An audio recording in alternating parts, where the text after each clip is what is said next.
சாய் பக்தர்களுக்கு என் அன்பு வணக்கங்கள். ஓம் சாய்ராம். என் அன்பு குழந்தையே, எதற்காக இப்படி மனம் உடைந்து இருக்கின்றாய்? நடக்கக்கூடாதது எல்லாம் நடந்துவிட்டது என்று மனம் உடைந்து விட்டாய் அல்லவா? நீ எதிர்பார்க்கவில்லை, இதையெல்லாம் நீ எதிர்பார்க்கவில்லை. ஆனால் சாயப்பாவிற்கு தெரியும், எனக்கு தெரியாமல் ஏதாவது நடக்குமா?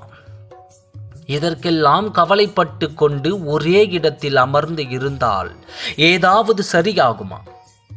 சாயப்பா, நான் எப்பொழுது சந்தோஷமாக இருப்பேன்? நான் விரும்பியது எப்பொழுது எனக்கு கிடைக்கும் சாயப்பா என்று என்னிடம் கோரிக்கையை வைத்தாய் அல்லவா? உன் வேண்டுதல்கள் அனைத்தும் நான் கேட்டுக்கொண்டிருக்கின்றேன். உன் சாயப்பா, நான் எப்படி உன்னை தவிக்க விடுவேன்? உன் கனவுகளும் மெய்ப்படும் நாள் வந்து கொண்டு இருக்கிறது. ஒன்றை புரிந்து கொள், புயல் வந்து அடித்த பின் தானே கடலும் அமைதிக்கு வரும். அதுபோலத்தான் உன் வாழ்க்கையும். உன் வாழ்க்கையில் இருக்கும் கஷ்டங்கள் என புயல் வந்த பின்னே உனக்கு சந்தோஷம் என தென்றல் வீசும். நீ யாரை மனதார நேசித்து விரும்புகின்றாயோ அவர் உன்னிடம் பேசப் போகின்றார். இன்னும் சற்று நேரத்தில் அவர் உன்னிடம் அழைத்து பேசுவார். நீ ஆசைப்பட்ட நல்ல செய்தி அவருக்கு உனக்கு சொல்லப் போகின்றார். கவலைப்படாதே. உன்னை நம்பி ஓர் உறவு உன்னை தேடி வரப்போகிறது.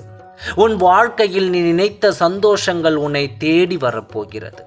நீ நினைத்தது போல் உன் வாழ்க்கையில் மகிழ்ச்சி வரப்போகிறது. நீ மகிழ்ச்சியாக வாழப் போகின்றாய். உனக்கு பிடித்தமான வாழ்க்கையில் உனக்கு பிடித்தமான உறவுகளோடு சந்தோஷமாக வாழப் போகின்றாய். நல்லதே நடக்கும். ஓம் சாய்ராம். நன்றி, வணக்கம்.